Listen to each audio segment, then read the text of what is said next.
Welcome to the Fowl Front Waterfowl Podcast, where our goal is to recruit, educate, and inspire new hunters and to entertain the rest of you. Without the mentorship of responsible, conservation-minded hunters, this passion as we know it faces an uncertain future. So please stick around and be sure to check out our Facebook group, Fowl Front Waterfowl Podcast, and like our main page at Fowl Front Outdoors right after this episode. So welcome to the podcast, and we're glad to have you on this first episode, episode number 1. We're going to cover the introduction to waterfowl hunting. I feel like a lot of podcasts have 5-minute episodes that say, who we are, who they are, and what's coming up. Well, we don't really have time for that, being that your son is, 4 months old? Yeah, just christening 4 months now. And my wife's about a year pregnant right now, so... anyways, the whole point of this podcast is to help you get from the couch to the blind and hunting some ducks.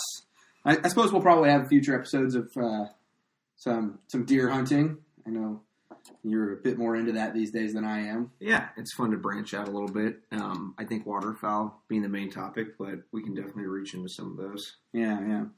So if you're an experienced waterfowler, it's possible that you could benefit from this podcast. But if you're like me, you just appreciate listening to people talking about hunting.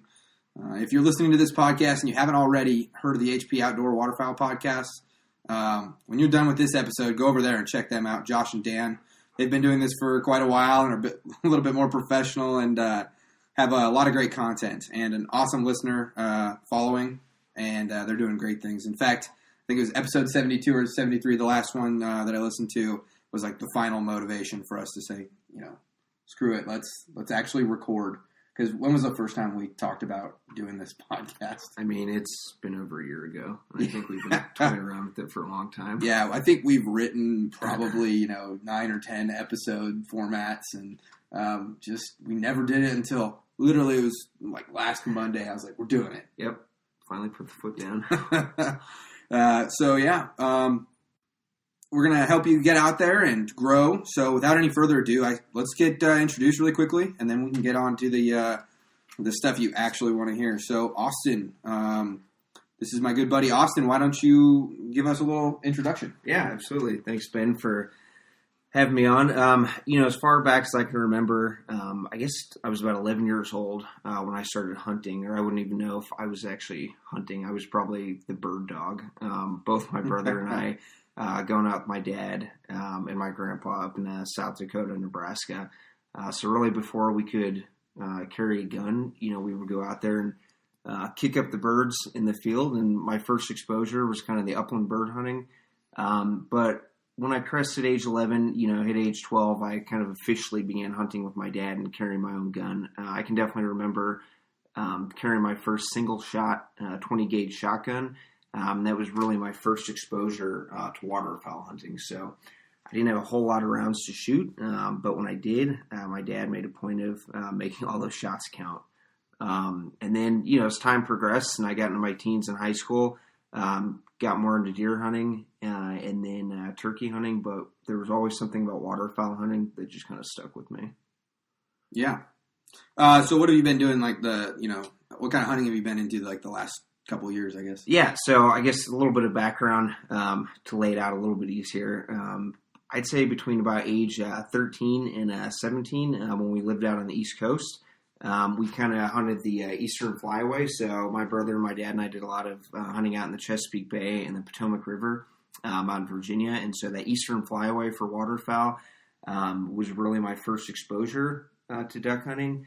And then once we moved back to the Midwest, we definitely hunted that Central Flyaway and did a lot more field hunting, Missouri River hunting, and then large ponds and public areas. So I have a mix of hunting on private land, but I feel like I hunted a lot of public land, especially through high school and college. And that's obviously something we'll talk about later, but there are a lot of benefits and disadvantages.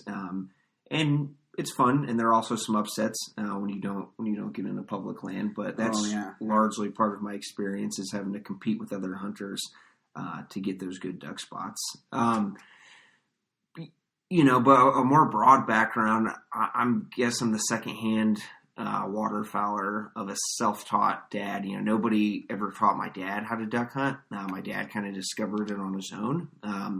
And through my dad discovering it, both my brother and my grandpa and I really learned how to do it through him. So, we watched my dad figure out what a good spread was, how to throw the decoys out, honestly, which way we needed to be facing in the wind, and how to shoot, how to shoot the ducks and when they're approaching and how to call. And I wouldn't say that I ever became a very good caller, but I did learn a lot watching my dad teach himself to waterfowl hunt, and that just kind of kept me in the game. And anytime I had a chance to get out, that's what I did. So whether it was in college or in high school, public land or private land, I always find a way at least to get out once or twice during the season. Yeah. And I know you threw that comment in there about the calling. So we both just recently moved to Kansas, and we are reunited together again after, meeting in college. But we went out on a goose hunt. Yeah. And I will say, I might have you in the duck calling department, but yeah, I think my duck calling is lacking. But that's definitely what this episode is about. Is that calling doesn't have to be everything, and we'll hit. And that wasn't just a depreciating comment. Yeah. That was also to add in there before you cut me off that you got me on the goose calls. I'll say that. You definitely have me at calling geese. But, yeah. Yeah. All right. Then a little bit about me. My name's Ben, and I started off hunting upland with my dad, just pheasant and quail in central Kansas. Actually, one of my first memories is my dad leaving to go hunting, and then I'd be trying as a toddler to get dressed and follow him out the door. Grew up in Nebraska, and like I said, went pheasant and quail hunting with my uncles, my dad, and my grandpa and friends, and we had German short hairs growing up. Didn't do any waterfowl hunting really. In fact, just once or twice here and there when I was younger, and then really nothing until I got into college, and then nothing until I actually moved down to El Paso, Texas. But back it up a little bit. So in high school, I got it really big into deer hunting, and a lot of that was in college. You probably remember in college. Oh yeah. missing class to go to deer, halfway across the state. Maybe not the most responsible thing, but like I said, got introduced. I think the first Ducks Unlimited banquet I went to was with you. At Nebraska. Yeah. So. Yep. And then my buddy Tony, who he'll probably be on in at least in a couple future episodes. But it wasn't until I moved down to El Paso, Texas, where West Texas, it's pay to play to hunt deer, and New Mexico, you have to draw a lottery. And I just didn't have a lot of time to go do scouting, so I was sitting down there, and there was no hunting for me that I could find, and until somebody told me, hey, there's pretty good duck hunting down here, and I said, really? In the desert, there's no water around here. But the first time I went truly duck hunting all by myself was on the Rio Grande, with the Border Patrol driving past me, and the big old fence behind me, and then the Rio Grande up front in Mexico across the river. So pretty interesting. But I didn't really have anybody to teach me how to hunt waterfowl, and I learned a lot through HP Outdoors Waterfowl Podcast and tons of forums, just hours and hours of reading, and reading magazines, and actually getting out there and failing. And I just thought to myself, man, this is a really hard sport to break into unless you're completely ate up with it and really want to get out hunting and you don't have any other options. So it's difficult, and that's why we're trying to help you, the new hunter, out to break into this sport and maybe not have to run into some of the things that we ran into. Yeah, I mean, and if I can just say, Ben, I think that your story, though, has probably really spawned, this episode and this entire podcast. I think it's pretty remarkable after college, and we kind of separated and went our own ways. Just listening to you getting into waterfowl hunting and seeing all your pictures, and I looked and I was like, wow, Ben had nobody to teach him how to waterfowl hunt, and here I am claiming that I've been doing it since I was in middle school, all through high school, and I think Ben killed more ducks in one season than I probably ever killed over the course of 4 years. So I think a lot of that was location. I think a lot of that was location. You could fly away over and over El Paso. But I think it just goes to show that with the right amount of research, and dedication, you can become a pretty good waterfowl hunter. Okay, well, shall we move into the meat and potatoes, as it were, of this episode? Okay. So before we begin, I think it's important to understand the paradigm or the frame that you're going to be operating under, which is the North American conservation model, which is essentially how we conserve land and natural resources in North America, especially the United States and Canada. And the bottom line on that is that the dollar wins every time. And so when you've got large tracts of land that are in the public domain, such as, the Bureau of Land Management or the Department of the Interior, who manages all that, it doesn't make money. It's sitting there. You're not collecting taxes off of it, property tax, things like that. So to a lot of people who, aren't conservation-minded or hunters, they see that as a kind of a money pit.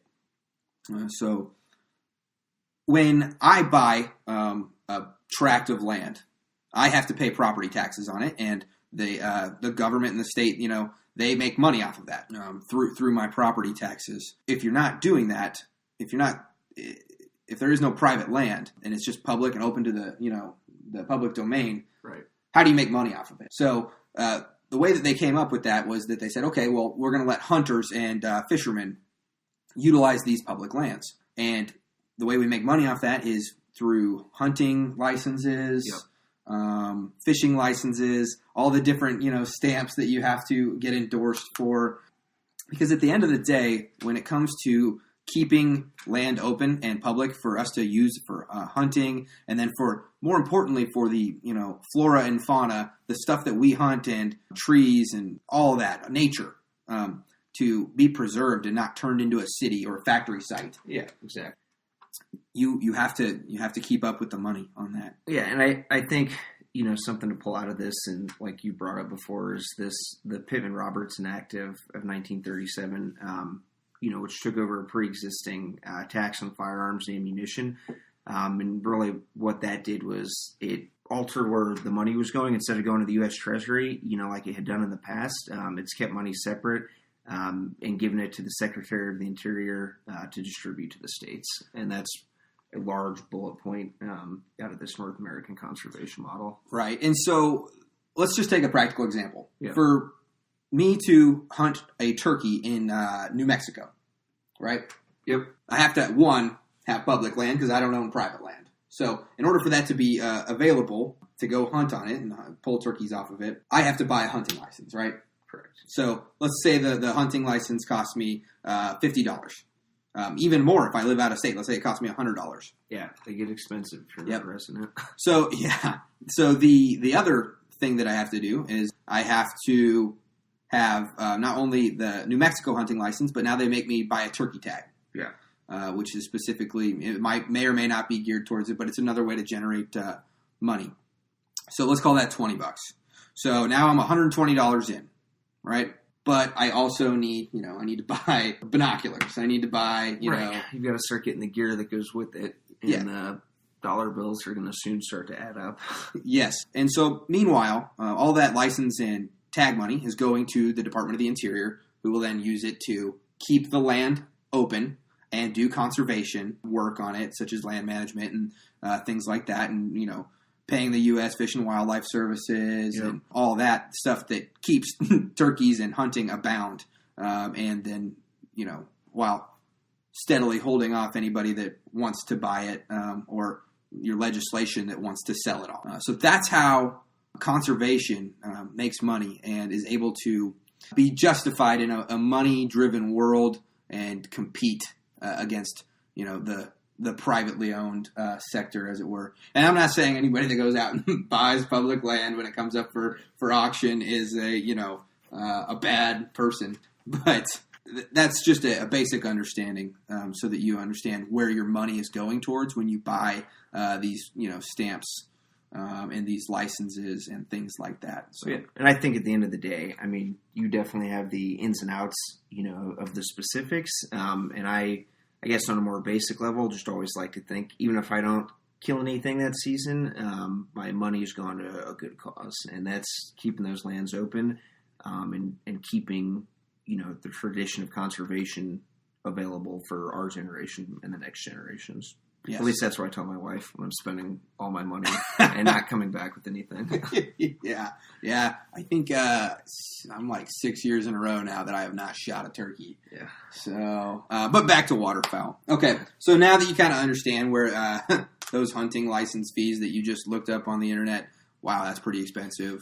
Where it goes to, it's all for a good cause. But shall we get into the basics? Yeah, let's do it. I'll kind of hit the first bullet here, if you don't mind. I think I can fully grasp the background on needing to understand, first and foremost, the rules and the regulations of your state. Like we were talking about with the different stamps, the federal stamps and the state stamps. There's a series of regulations, especially for waterfowl hunting, that you have to understand. And if you're going to do anything, to do your homework. And you have all spring and all summer to knock that homework out before the fall comes around and you get into those early teal seasons and ultimately the entire duck season. Or maybe you have a hunt coming up this weekend. Exactly, yeah. And you have to research it because you just got to the state. But that I would break it down into kind of two things. Where you're hunting and what you're hunting. At least that's the basic way that I break it down for myself. Every single state has different regulations. If you get online and pull up your Kansas State Outdoors, Missouri State Outdoors, or Tennessee Department of Conservation, you can find exactly what those state regulations are and then what you're hunting. Every state allows you to hunt something a little bit different and bag a few more, of a certain species than another state might, and that is all dependent on that conservation model and the flyaway. For where you're hunting at. Yeah, and then there's also umbrella federal regulations too, especially for waterfowl hunting, because you have to have something to operate under when you're building your legislation for that. But we will in the next 2 or 3 episodes, we are going to cover fully everything that you need to know when it comes to the rules and the regulations, such as like. Every year I take out 2 or 3 new hunters. They're always floored by, wow, you can't do this? Why can't you do that? Yeah, I mean, it's not just loading your shotgun and getting on a boat or getting on a bank and shooting at the first thing that flies by. Quite honestly, it's more difficult than that, but it's not a difficult task to be an expert at, that's for sure.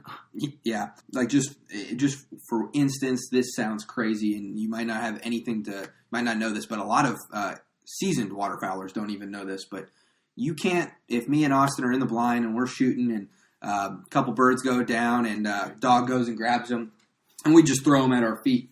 Next thing you know, we've got 8 ducks between us, and they're both just sitting there. Game warden comes up, and we get a ticket because we did not segregate those birds and identify whose limit which bird went to.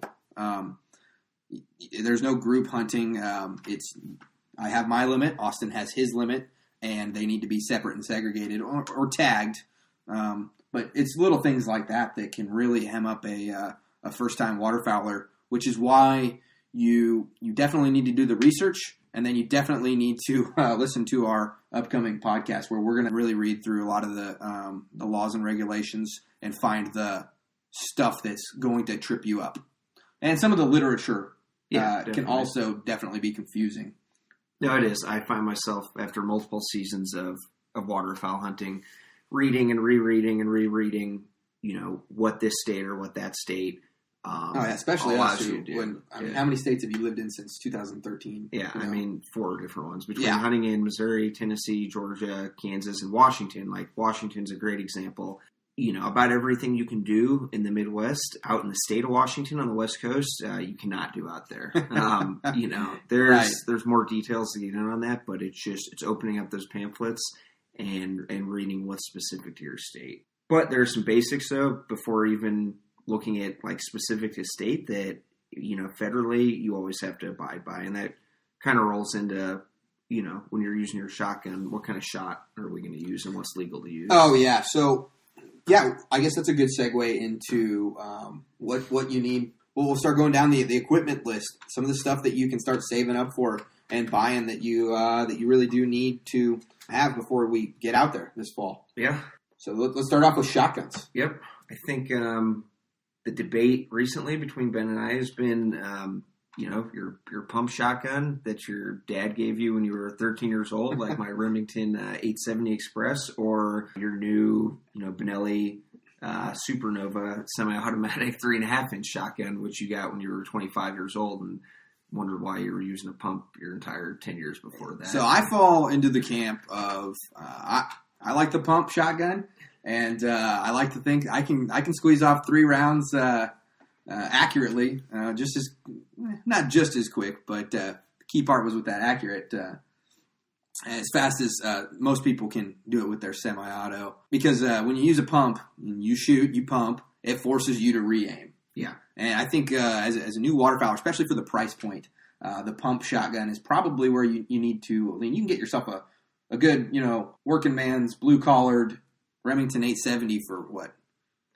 I mean, $400? Yeah, under $600 for sure. And I'm definitely kind of going back to what Ben was saying. I started out hunting on a pump shotgun, and I still do. I have the same Remington 870 Express that only shoots 2 3/4 or 3-inch shells, and that is my go-to, backup lucky duck shotgun. I mean, I've never had any issues with that, and I'm definitely an advocate for pump shotguns, and I hope to pass that pump shotgun down to my son one day. It's nice to shoot with the semi-automatic, though, that you don't have to pump in. Yeah. However, I think the point of this is that you don't have to have that nice 3.5-inch, camo dipped Benelli semi-automatic shotgun. You can get the job done with the pump, and quite honestly, it's a little more fun sometimes, and it makes the game a little more challenging because you do have to pump and reload manually and, get back on your beat and back on the bill of that duck. Yeah, another thing, too, as well, especially for not only new waterfowlers, or new people that are newly around weapons. Yeah. That's a good point. Kids, and maybe you don't have a lot of experience with firearms. And so it's a heck of a lot safer to, when you shoot your pump shotgun, there's a physical action requiring you to pump that shotgun before it can shoot again. Yep. Which can, provide a lot of peace of mind and actually limit the, exposure to incidences that you might have out there. And, that's another segue into safety, which we have an entire episode dedicated to safety procedures, not only shooting your shotgun, but when you're out in the field. So that's something to look forward to as well.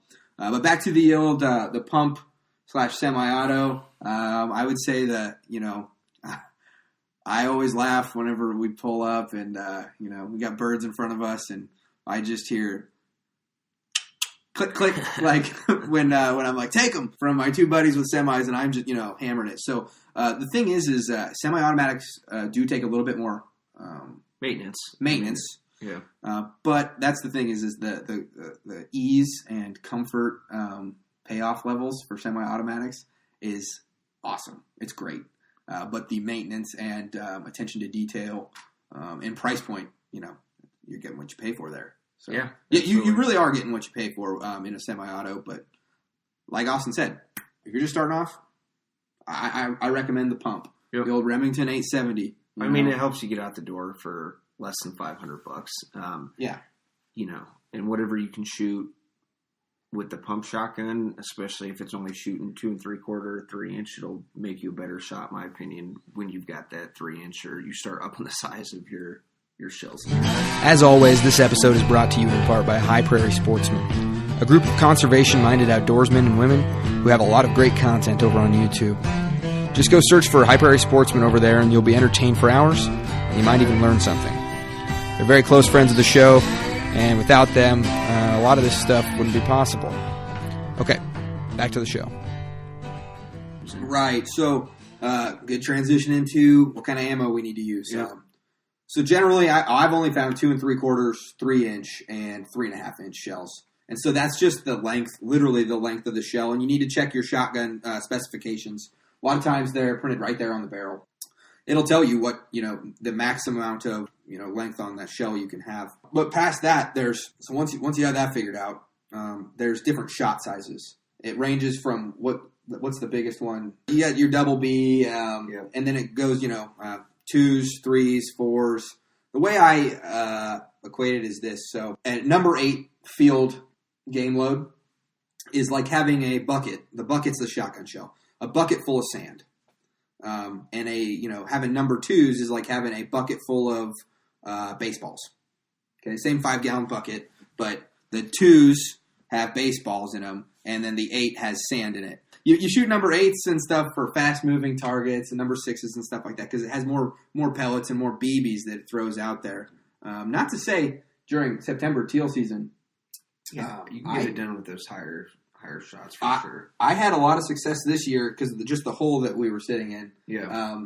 The birds were finishing really close, so I was shooting 6s at them, and they were going down just fine. I was shooting them at like 15, 20 yards. Yeah, I think that, this isn't like always the case, because I think a BB in the head of any waterfowl is going to knock it down and the wings are going to stop flapping. But, on the very basic level, I guess kind of what my dad told me before I really could understand what shot size really was. It's like the bigger the bird, the lower in that number on the shot. So, generally I'd say when we're out duck hunting, and you're hunting big ducks, 2s are the way to go. And if we're going to go to geese, then we're moving it down to BBs. And then like Ben was saying for teal, you can knock teal down all the way with 6-shot, and then beyond that, 7 and 8, that you're out shooting clay pigeons and trap, and that's just kind of an easy scale to think about it. Yeah, one thing that I picked up. So I used to when I was first starting off,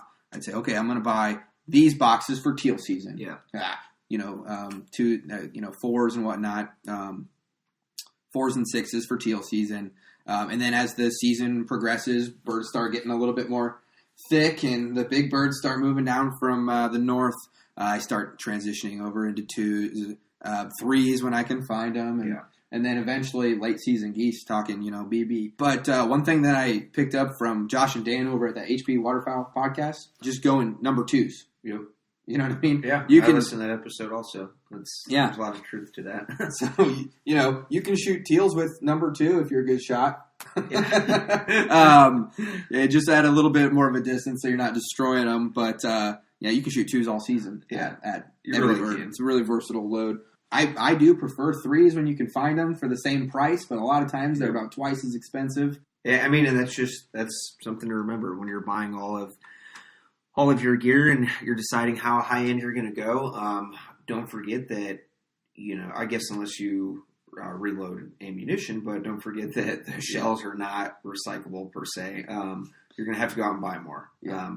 And that's for most people that don't reload anything. So you're going to keep spending the money there. So look for those values and become a better shot and maximize the dollar that you spent on all the ammo. Yeah.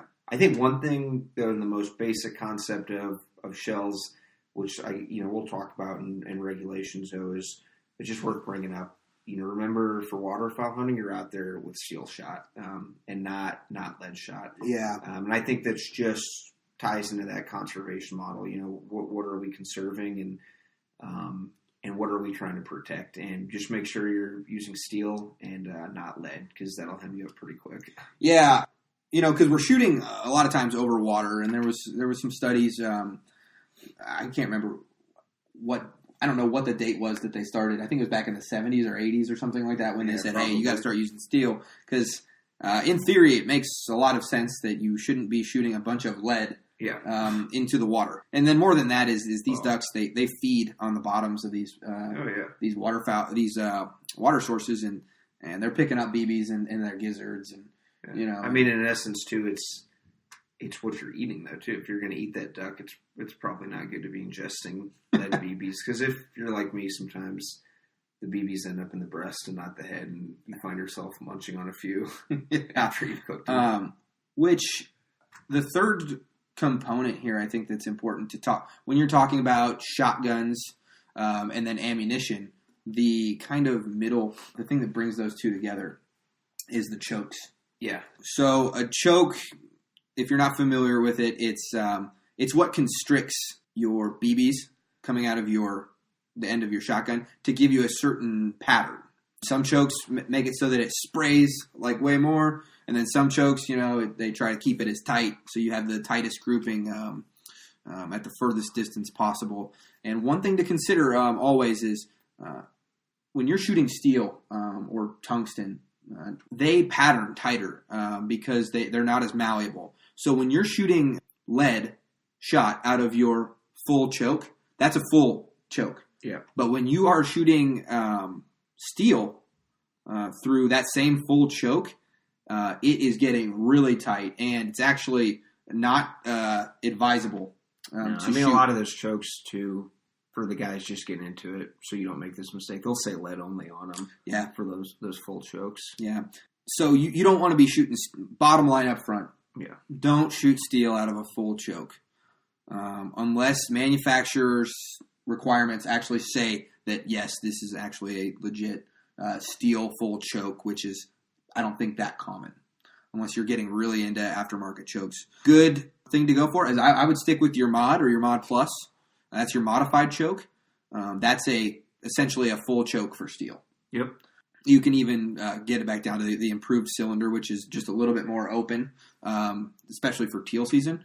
But I tell you, I shoot number 2 Federal Premium 3-inch shells through a Mod Plus choke all year. Yeah, I think I agree with that, and I think Ben's model is a little more conservative than mine because I'm by myself spending a little more dollars and buying what the newest and hottest ammunition is out there to help me knock down those birds. But the basics are exactly what Ben says, and I couldn't agree more. Yeah. So how are we going to get there, though? We've got our regulations understood. We know what we're going to shoot, but we've got to wade out in the water somehow. So. Oh, yeah. Another fun and interesting debate. So if you're not hunting a field that's completely dry, which is probably unlikely for a beginning waterfowler, you are going to be hunting over water. Whether that's a river, a pond, whatever. A flooded field. Or a flooded field. Yeah. Waders. Yep. So waders come in a lot of different shapes and fashions.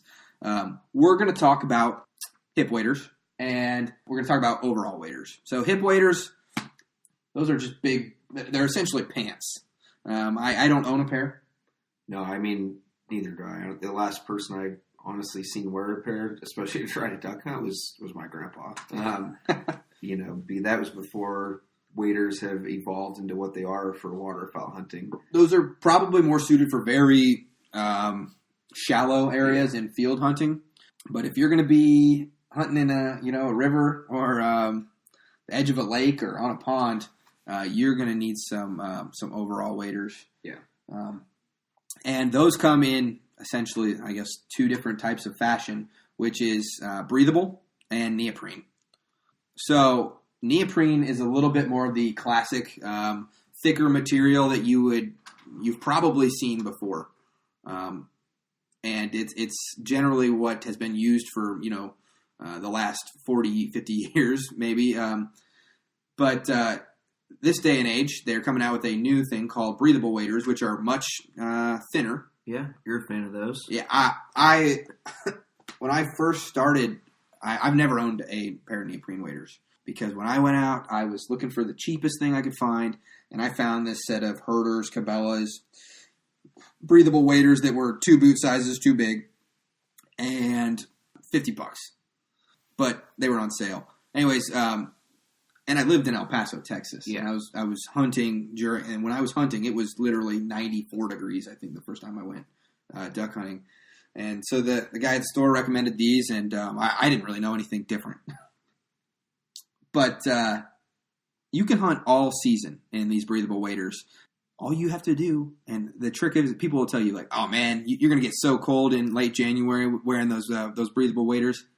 Yeah, not if I layer up underneath of them. Yeah, as long as water stays out, you're good. Yeah. I mean, and then on the contrary, you have neoprene chest waders, which I've always just grown up with. That's just kind of what my dad and brother and I went out to go buy. You can go to Cabela's, like Ben was saying, especially those breathable ones, for $50 on sale. And for a good pair of neoprene waders, buy Cabela's. Or another brand like Redhead from Bass Pro, you can find yourself a decent pair, of like Neo Stretch neoprene chest waders for $150 or less, which I personally don't think is breaking the bank. I think you're making an investment in keeping yourself dry and keeping yourself warm. I don't think that there's really a disadvantage to either of the waders. That's just kind of what each one offers. The neoprene ones, if you're talking early season into the late season, 3 millimeter is really a good measurement. And we're talking about the thickness of the neoprene, and that's really what I have always hunted with. And I've just found that I don't wear anything but a pair of like long johns in the early season. Honestly, I've worn a pair of shorts underneath my waders in the early season, and then in the late season, like Ben said, I just layer up underneath. And I've got those sort of skin tight neoprene waders that keep me warm. Yeah.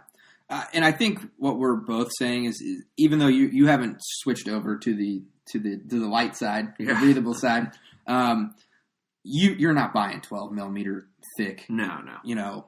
Arctic waders. It's not necessary. You can layer up underneath, and then there's a lot of problems that can be had with that, with freezing. And then if you want to hunt 2 days in a row, good luck drying your waders out from your sweat. And then the breathables are just super easy to repair.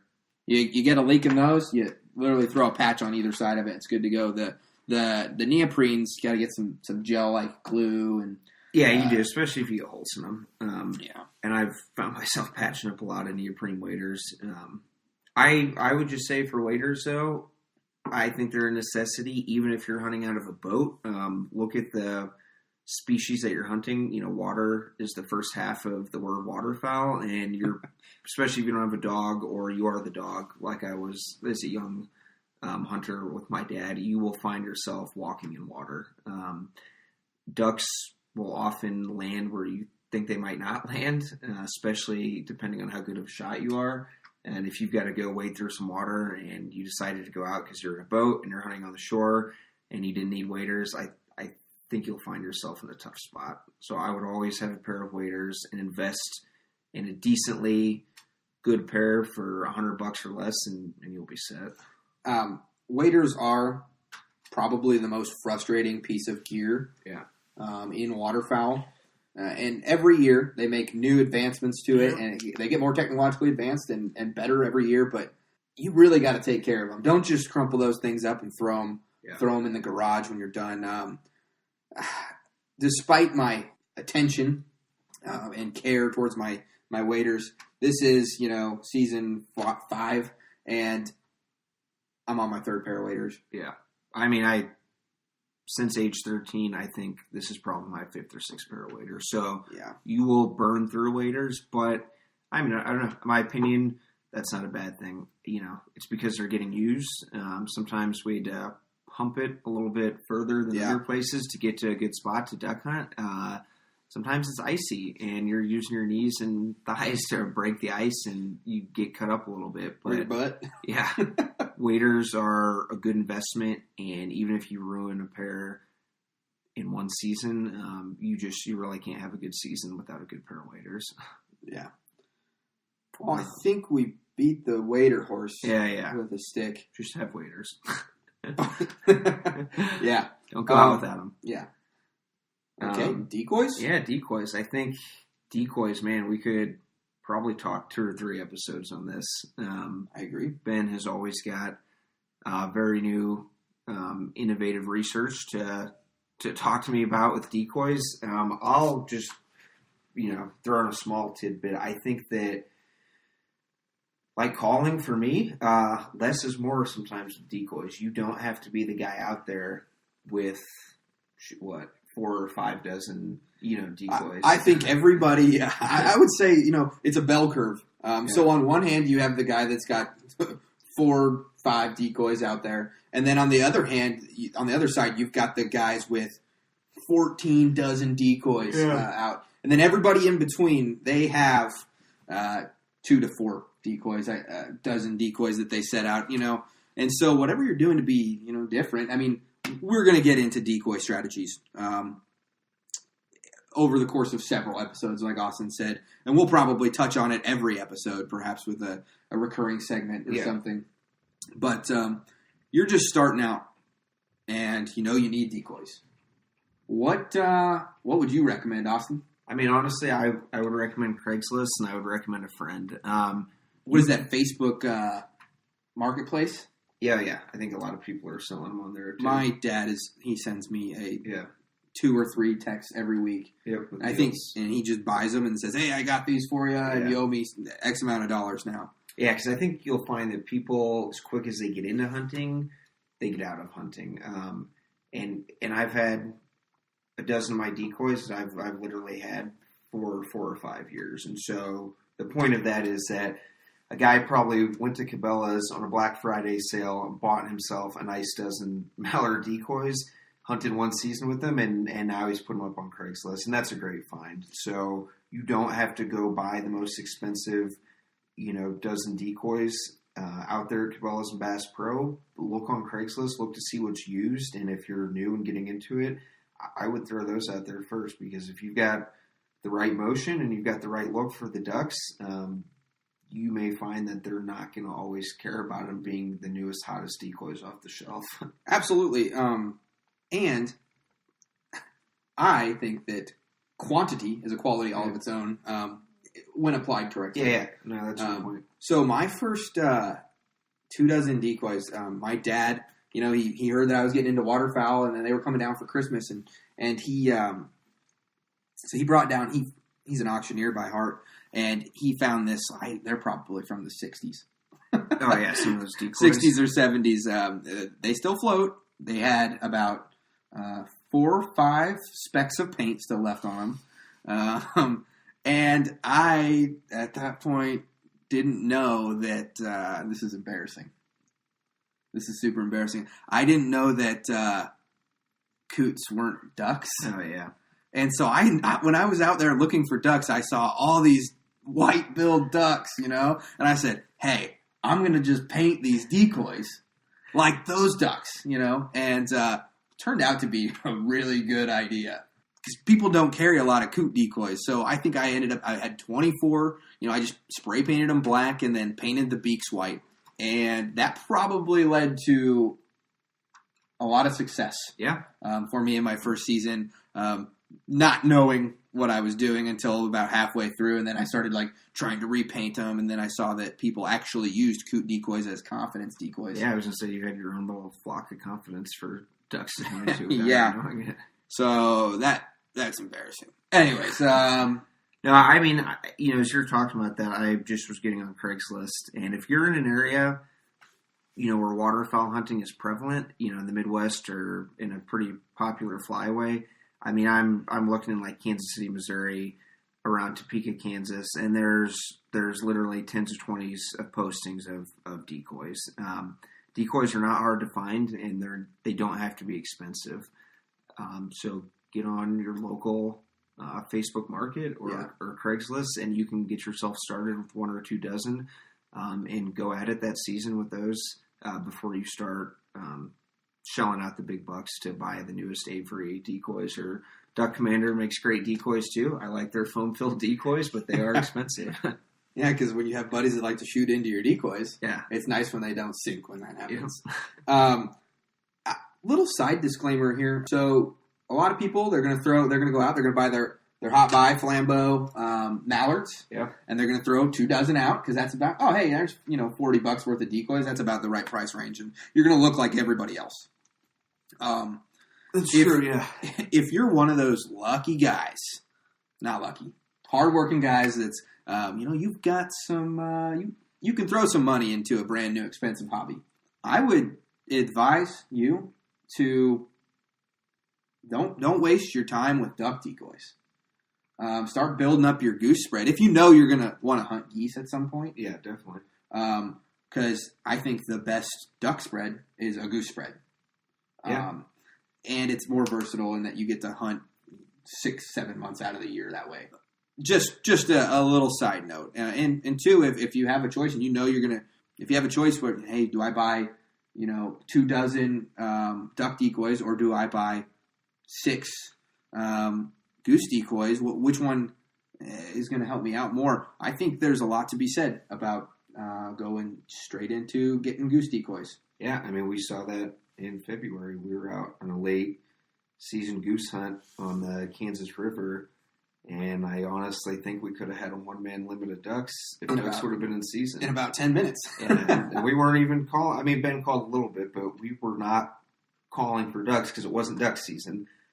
But, it was just miraculous to see the amount of ducks confidence that was boosted with our goose decoys that just landed right out in our goose decoys. Well, we did have 120 goose decoys we had a lot on a 40-yard sandbar. The ducks liked it, but the geese didn't particularly pay into it that day. They weren't playing. That being said about the goose decoys, I do love having my big 3 or 4 trash cans full of my duck decoys and repainting them every year. And I'm actually, in this off-season, I'm going to get into flocking. Yeah. Well, let's not go down that road, actually. Yep. We'll talk all about decoys and strategy, but for now, I would say if you have reservations about going out and spending, $120 to get 2 or 3 dozen brand new duck decoys, hit the Facebook Market, hit Craigslist, and touch them up with some paint, some spray paint. That's all you need, and get out there and hunt. Yeah, agreed. I think. Man, I'll let you cover the small bit on calling because your calling is way better than mine to go into our next segue here. If you're listening to this when it just came out, this podcast, what's the date today? Today is March 10th. March 10th. If you're listening to this anytime in the next couple months here, you can go out. You can get yourself a call.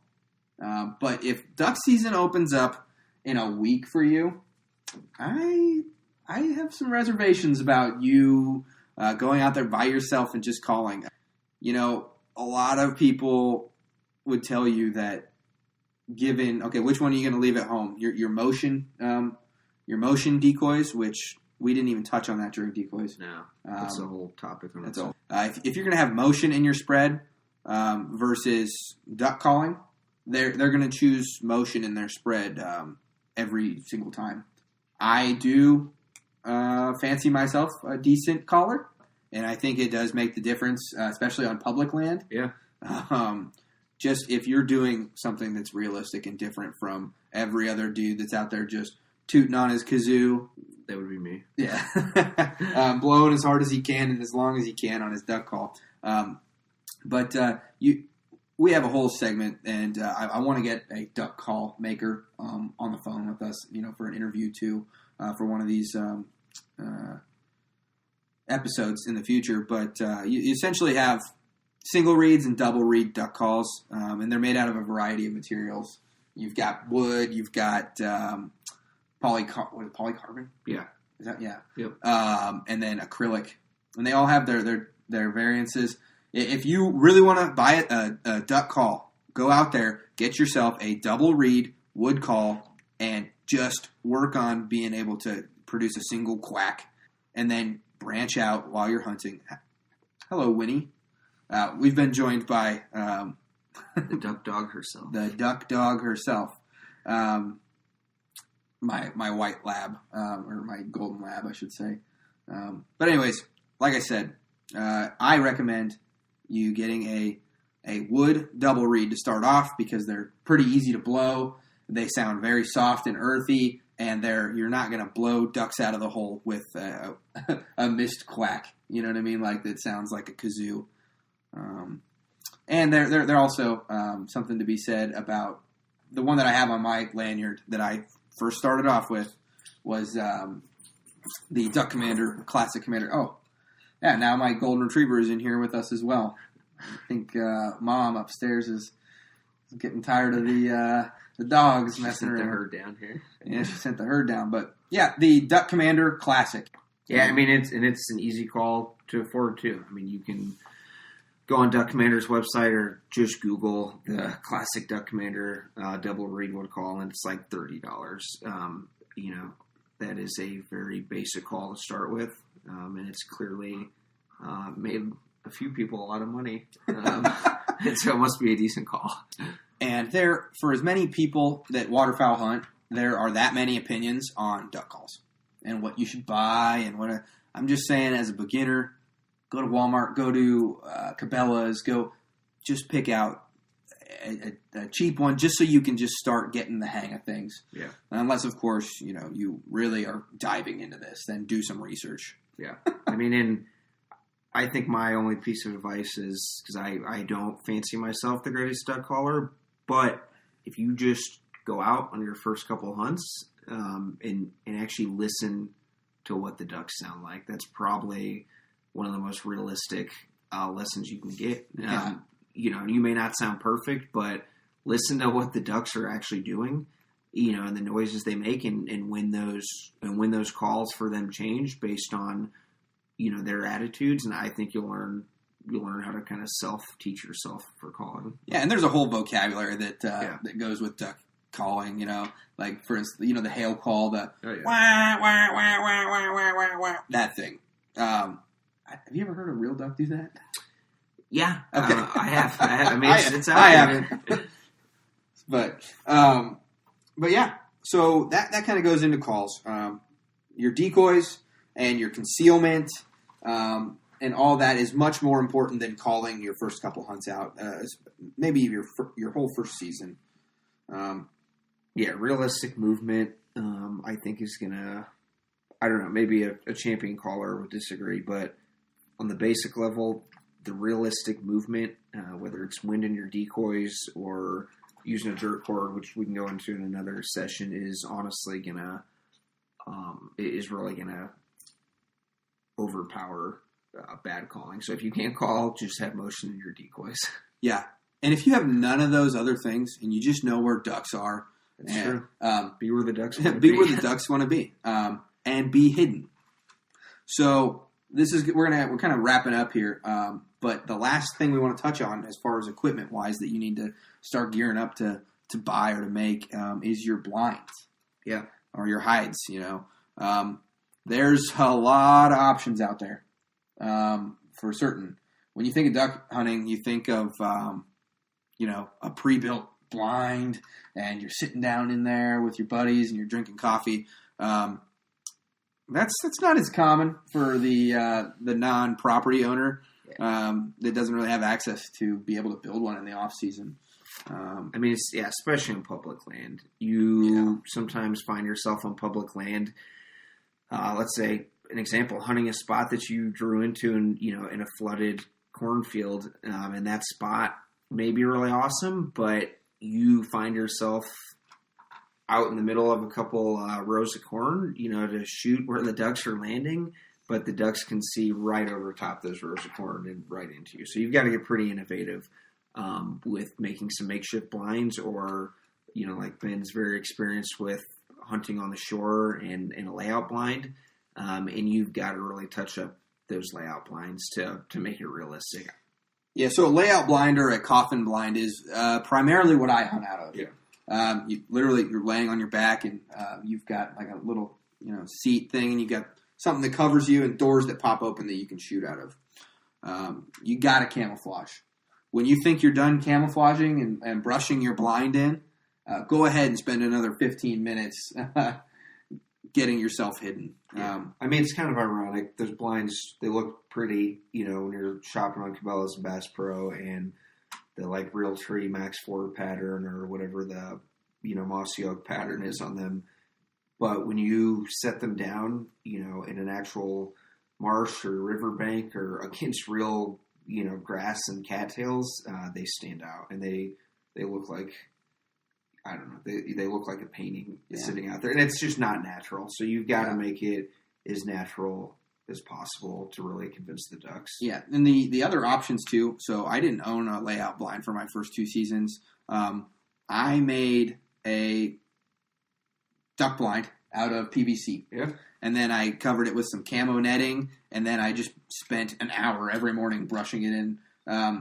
But there's plenty of different options. And back then I didn't even know what an A-frame was. So I just had it like a typical, old, and I sat on a cooler inside of it. But it works. There's options out there. The internet is a beautiful resource. And we can definitely cover some DIY projects and like things that I like to throw time and hard work into projects where Austin likes to just throw money at it. But sometimes it pays, sometimes it doesn't. Yeah, I mean, the benefits are both. Yeah. But, well, should we start concluding things up and kind of giving them a preview of some of the... Yeah. We've talked to some of the upcoming topics that we're going to be having, but we just wanted to kind of let you know what the way forward was here with some of our future podcast episodes. Yeah, I mean, to stay, tuned into what we're talking about. In the future, we'll get more into how to find land to hunt on. We'll talk more specifically the federal regulations and licensing. We'll start talking about different methods, techniques, tactics, if you will, and procedures for how to scout in hunting and then common decoy strategies. Yeah. I think the biggest one like that you can look forward to is the finding land to hunt on and the scouting. We've got, probably 3 episodes worth of that we're trying to condense into one. So, and then, duck calling techniques. And then another one that I'm super looking forward to is like duck behavior. Yeah. And the external factors of the environment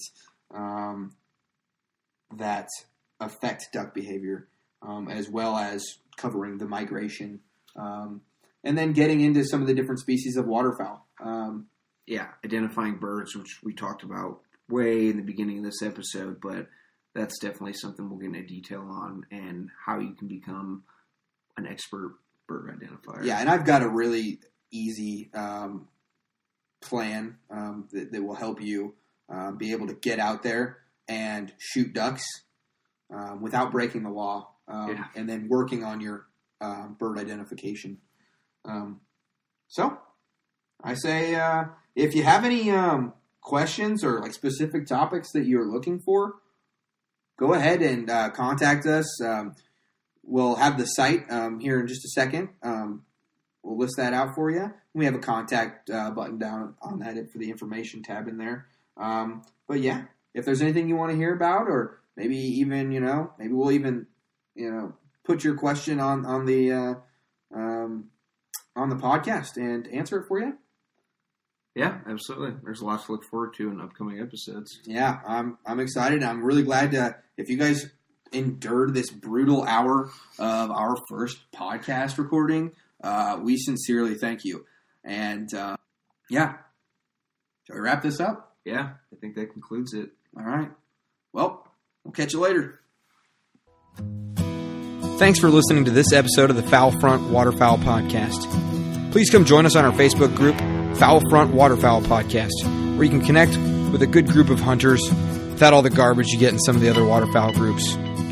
We're all in this together, so let's act like it. And hopefully our great-great-grandkids will be hunting ducks over our favorite holes. All right, stay safe out there, and we'll see you next week.